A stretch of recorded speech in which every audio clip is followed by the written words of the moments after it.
Kia ora and welcome back to Wellywood Wargaming. My name is Damon and I'm here to talk to you about Necromunda. In this episode we're going to be talking about tactics cards, what they are, why we use them, and going through a list of my sort of top 20 best universal tactics cards in the game. Now, what are tactics cards and why I think you should use them? Tactics cards have been around since the newer version of the game. And they've been able to add a nice bit of flavour and a nice bit of tactical shenanigans to the game, which I think is very, very, very important and further adds flavour to your gangs and campaigns and stuff too. Now, it's up to you how you use these, depending on your different gaming groups. Over here in Wellington, we tend to each gang at the start of the campaign will pick a deck of 10, whether they are gang specific, non-specific, or just a mixture of the both usually. We'll pick a deck of 10 and we'll use them at random during the campaign, so they'll never be picked, hand-picked. They'll always be drawn at random, and there'll usually be 2 per game used depending on the amount of inducements and the difference in crew rating, but that's another story. We're not going to get into that just yet. If you do use tactics cards, I'm sure you're going to be very familiar with some of the ones that I'm talking about. However, if you don't and you're not sure about it, then hopefully this video will give you some insight into why you should use them, or at least why I think you should use them anyway. I know that there are several groups out there that really don't like tactics cards for some reason, or they just think that it adds too much complexity to the game. I disagree. I think they're a really, really nice thing to add. I think the game can be quite boring without them, actually. Not necessarily, but depending on the scenarios that you run and stuff, of course. Now, these are going to be the universal tactics cards. I'm not going to go through the gang-specific tactics cards because there are just too many. Now, there are hundreds and hundreds and hundreds of tactics cards now, and each time we have a release, we get new tactics cards, and I have not got access to all of them just yet. I certainly haven't got the squat prospecting cards yet, and I have not got the Ash Wastes ones either. In fact, any of those from the newest releases. I have got everything up to Book of the Outcast though, so we'll look at those anyway. So in terms of the generic universal tactics cards in the game, I'm just going to give you my top 20. They don't necessarily have to be the best top 20, but these are 20 that really stand out to me that I've used personally in games that I find useful, and that I find add lots of flavour to the game here as well. So getting straight into it, picking my first out of the top 20, we have a card called Adrenaline Surge. Now this one is available, again, like all of these, they're available to all gangs, so any gang can have these cards. But this one specifically, you play this when you're activating a fighter, and the fighter can make 1 additional action this turn. So that is absolutely huge. In a game that really does rely on action economy, this one is excellent. It just means that you can do something else in that turn with your fighter. So whether it is a move, and a shoot, whether it is a move and a charge, or a shoot and a charge, etc. You can do lots of different combinations with this at a pinch, and it is huge. It's sometimes game winning, this card, but generally speaking, every single gang is going to benefit from using this card, so I would say that it's a strong contender to put in most decks. That's Adrenaline Surge. Moving on now, a bit more of a shooty one here. Now this one's called Blazing Fury. You play this card when you're activating a fighter, and for the duration of this fighter's turn, the shoot action is treated as simple rather than basic. So if you're familiar with the shooting skills, there is a skill called Fast Shot. This basically gives you the skill called Fast Shot. Now, if you're not a shooting gang with access to shooting skills, then this one is very valuable. Of course, you do need to have some decent weaponry to be able to really utilize this properly. But this is kind of huge. If you have a suspenser on a heavy weapon, then that is also valid for this. So you can shoot that las cannon twice, which is pretty nasty if you think about it. Bear in mind though that if you are shooting a weapon twice, then you've got double the chance of running out of ammo on it. But that shouldn't put you off if you're shooting something very, very powerful. Pretty awesome, because if you had a multi-melter, for example, and you shot the first guy and killed them, then you could also shoot again and waste someone else. So just lots of things to think about with that one, but just a very, very simple and effective card that can be excellent, and again, can be game winning. That's Blazing Fury. Moving on now, another shooty one here, and this one's called Crossfire. Now, I've used this one quite a bit myself, and it's an excellent card. You can be a little bit cheesy with this one, I think. In fact, all of these cards are a little bit cheesy, if I'm honest. But this one, you play this card when a fighter makes a ranged attack against a target who has already been shot at by a friendly fighter. Now, notice how that's worded. It does say who has already been shot at. It does not say has been hit. So there's the interesting part there. I think that might have been what was intended with this card, but it's a little bit of a grey area, this one. I would say that rules as written, it does say shot at. So you can still shoot at a target and miss them and still use this card. The hit roll succeeds automatically. So this is huge. You could shoot at someone with a Juve, with a las pistol, say, and still miss, and then shoot them with your next guy using this card with an autocannon and hit automatically. So think about that. It's quite huge. And that's Crossfire. Moving on now, this one's slightly different, where those last three were quite shooty. This one's called Fall Back. I really like this card. It's not game breaking in any way, but it is really useful. You play this card when activating a fighter. This fighter may immediately make a retreat basic action without having to make an initiative check. Additionally, each enemy fighter that was engaging them is unable to make reactionary attacks. So this is huge. I really like this one. It's, like I said, it's not game breaking, but it is very valuable in that if you're playing a shooty gang that's quite fragile perhaps, and you get locked in combat and you actually survive that first round of combat, then you can get out of combat for free without having to worry about being smacked for your troubles, particularly if you've got a low initiative, or, you know, it just means that you're not failing that action. And that means that you've got a second action to be able to shoot back or even move and retreat completely. This is great if you've got, I don't know, a flamer or something and you're stuck in combat. You can move out of combat and flame the hell out of them. Or there's loads of other things you could do with this, but I really like this card, and it will keep your leaders and champions alive against those terrifying close combat monsters in the game. So, moving on now. These next two are quite typical, and you'll find them in most tactics decks. I don't tend to take them anymore because I find them both a little bit just a bit boring, really. They don't add a lot of flavour to the game, but they're both very important. The first one is Lucky Find. Now, you play this card when you're activating a fighter with a weapon that's out of ammo. One of the fighter's weapons is automatically reloaded at the cost of an action, so no ammo check is required. Now, that doesn't sound particularly great, but when you pair it with something that has the scarce trait, i.e., you know, I don't know, a melter gun, a plasma gun, something like that, then all of a sudden that can come back into the game and really change things. So it's a huge card. It's really good if you are running scarce weapons particularly. So there you go, that's Lucky Find. The next one is the polar opposite, and this one is called Click. I think most people will know what this card does because it was available in the box set to begin with, along with Lucky Find actually. Play this card after an enemy completes an attack with a ranged weapon. The weapon immediately runs out of ammo as if it had failed an ammo check. So this is, again, polar opposite of Lucky Find, really. So someone shoots a plasma gun at me, yeah, I get hit by it and I'm probably going to die, but it's out of ammo for the rest of the game. Unless they have the Lucky Find card, of course, which is going to mitigate that. But I tend to give these two a miss, personally, in my decks, just because I find them a little bit too predictable, really. So there you go. But they are very good and very valid in Necromunda. This one as well, I would say, is a little bit cheesy. I used to use this, but I took it out of my deck, and that's Seize the Initiative. Now, you play this card at the beginning of any round. Before rolling for priority, you immediately take priority this turn without any dice being rolled. Particularly good in multiplayer games where, you know, you might be rolling off against a whole bunch of people.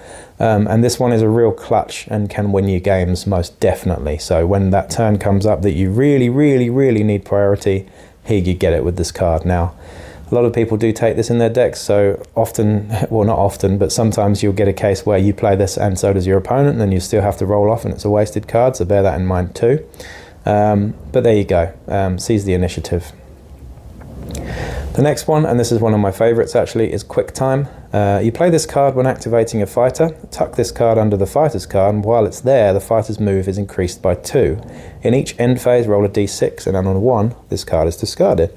Really nice for close combat fighters. I particularly like this on Goliath stimmers or Death Maidens, just to get that extra bit of movement to close the distance early on in the game. It's also great for using on a fighter who needs to just get to an objective quickly. And you're quite likely to keep your movement, your increased movement for most of the game. Of course, you're going to roll a 1 at some point, but it's pretty awesome. You know, on a fighter who's got a movement 6, maybe you're all of a sudden your movement 8, which means that you're double moving 16. So it's pretty great, and I really like that card. It's not game breaking again, but it's very useful. The next one is Service Tunnels. Now this one, play when deploying your gang. One fighter chosen by you from your starting crew gains the infiltrate skill for the duration of this battle and may be deployed accordingly. Now this one doesn't sound like much if you're used to playing Delac or Enforcers or a few other of the gangs with cunning skills, but if you're a gang who doesn't have access to cunning skills, this is incredibly valuable. You could play this on a Goliath gang and get your close combat fighter real up in people's face. You could play it with an Ogren gang. You could play it with a whole host of different gangs and get real benefits from it. Amazing for Van Saar because you could get a heavy sniping option into somewhere as well. Just a really good card. Again, it's not game breaking, but it's very useful. This one is arguably my favorite card in the entirety of Necromunda. You know, gang specific or not, this one is just excellent, and I love the tactical, just the tactical shenanigans you can do with this one, and it's called Bait and Switch. Play this card instead of activating a fighter, so you don't do anything that turn. All you do is you take a ready marker from any of your fighters and place it on a fighter who's already activated this round. So this is massive, clutch. If you really think about the things that you can do with this, it is huge. You can take your ready marker off a seriously injured fighter and give it to your leader who's just charged and mulched somebody, who then can do it again, etc, etc. There are so many different uses for this card. It is just excellent. Absolutely love it, and it's just fun. Again, it's not completely game breaking, but it can really swing games, this one. And that's Bait and Switch. This one again, I love this one too. In fact, Bait and Switch and Wrong Again are cards that I use regularly in most decks. This one, Wrong Again, I really love. Play when one of your fighters is hit by a ranged attack. Choose any other friendly fighter within range and line of sight of the attacking model. This chosen fighter becomes the new target for the attack, which is resolved as normal. So pretty cool if you have a Juve and a leader nearby perhaps, and your leader gets shot by a melter gun, all of a sudden you can transfer that onto your Juve. So it's almost like having a Cherub Servitor on you, except further away, which is really cool. Again, you're relying on getting hit there, but it's really nice in a clutch, that one. The next one, and super fun actually, is Hard Stop. I think a lot of people like this card just because it's kind of funny. It's a big FU to the person that's charging you, but play when one of your fighters becomes engaged as part of an enemy charge action. Your fighter may immediately make a free fight basic action, interrupting the opposing fighter's activation. So I've seen this used where, you know, Death Maidens have charged a Delac champion or whatever, and they've hit back with a web gauntlet and finished the Death Maiden off before they even had a chance to fight. Things like that. It's just a huge fun thing to do, particularly if you've got a very dangerous weapon on your person before you actually get hit. Really cool card, really fun there as well. The next one is Preemptive Measures. This one's particularly good. I like this one as well, and I tend to take this quite often. You play this one at the start of any round before rolling for priority though. Up to 2 of your fighters may immediately make a free move simple action. So this is cool, particularly if you want to get into close combat range. You're not really sure if you're going to get priority or not, but it's just really nice to have, just to close the distance or perhaps get nearer to an objective or something. Nice tactical card, this one. Rejuve Stim. I particularly like this one. It keeps your most valuable fighters in the game, but you play this one instead of activating a fighter. Choose any friendly fighter who's suffered at least 1 wound. This fighter immediately regains any lost wounds. So this is really nice on your champions and your leaders, just to make them slightly tougher and last the game a bit longer. So Rejuve Stim there. Now this one, Unnerving Whispers, I think is a very powerful card. I really like this card. Of course, it doesn't suit every style of play, but I really do like it. And it's just, it can really mess up your opponent's day. But you play this card instead of activating a fighter. An enemy fighter of your choice must pass a willpower check at -2 or become subject to the insanity condition. Place an insanity marker on the fighter and immediately roll a d6 on the insanity table. So insanity is a huge thing. It can really mess up people's days. On a 1 in 3 you act normally and then test at the end of the activation. On a 1 in 3 you are broken and on a 1 in 3 you are controlled by the opponent. So I could use this on, say, a stimmer, a Goliath stimmer who doesn't particularly have a great willpower off the top of my head, and charge into another Goliath ganger and just absolutely mulch them. So you can use it for things like that. It's just a really, really useful card. It's really annoying against, say, Ogryns with low willpower. Again, I could do some really funny shit with that as well. Just a really, really good card. And yeah, I really like that one. And moving on to group tactics now. Play this card when it's your turn before activating any fighters. Instead of activating one fighter, activate up to 3 fighters in the same way as making a group activation. Now, it says in the same way as making a group activation, but it doesn't say they have to be close to each other. There's no range on this, so you can activate 3 fighters, which is pretty cool. Massive, massive card there. And I think there's a couple different versions of this card with different names, but this one's particularly good. Not much to explain there, it's just excellent. Yeah, moving on now, we've got Thundering Charge. Play when a fighter makes a charge action before they move, double the fighter's move instead of adding D3. So this is really, really good, again, particularly for your Death Maidens, your Nact Ghouls, your Stimmers, etc. It means that you don't have to use a Stim Slug stash, you've got double your movement instead of the D3. So really, really good in guaranteeing that you get that charge off. Yeah, very valuable for your close combat fighters there. And the next one we have is Forward Planning. I particularly like this one. Again, it depends on the scenario you're playing. It's not game breaking at all, but it's just nice to have. You play this one at the start of the game after both gangs have deployed. Choose up to 3 fighters. These fighters may immediately make a free move simple action. So again, really nice, particularly if you're quite exposed after you've set up the game and you're likely to get sniped by some long rifles or something. You can move your fighters into cover or just further up the field. It's also really nice to get closer to objectives earlier on, just so you've got the advantage on that. So really, really good card that. Not too broken. I like that one a lot. And the last one we've got here is Dedicated to Duty. This one's another great one as well. Play during the end phase before you make a bottle test. Your gang automatically passes their bottle test. So this one can win games as well. It just means that you don't have to roll those bottle tests in that turn. If it looks like you really are going to bottle, then I'd definitely suggest using this one, particularly if your opponent also is looking like they're going to bottle. Definitely use this one, force them to bottle, and try and ride it out for another turn. So yeah, really, really good card there, and I think that's all of the ones I'm going to highlight in this video. And again, none of these are gang specific, so every single gang in the game can use these cards, and I totally recommend you doing so. They're all great cards. Now, there are some much more sort of fun and silly ones in the universal deck there, but I just went through sort of my top sort of picks there. You might not agree with all of those, but I think they're pretty cool. And I'm fully aware that there are other cards that are maybe better than some of these, and that there are other cards that are just terrible and that I would never ever mention. But it really depends how you want to play the game and what's your play style. You know, create a deck. If you're doing it the way that we do, create a deck around your gang's play style.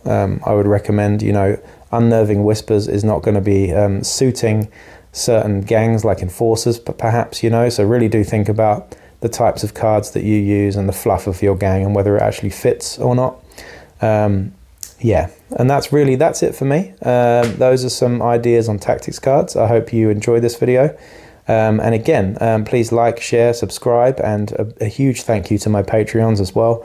I'm going to be back with another actual battle report tonight, because I haven't done any for a while. I've been really busy, plus I was sick last week, so I haven't actually had any time to do any battle reports. Tonight it's going to be my outcasts defending against the Ogryns that I smashed in the last game, so they're going to be coming back for revenge. And they're going to be trying to take off the toll crossing from me. I can't remember what the name of the scenario was, Manufactorium Raid, I believe. So they've got to set bombs, and that's going to be very interesting tonight. So I've got a feeling I'm going to get absolutely smashed in this one, and I probably deserve it. So there we go. Stay tuned for that one. In the meantime, peace out.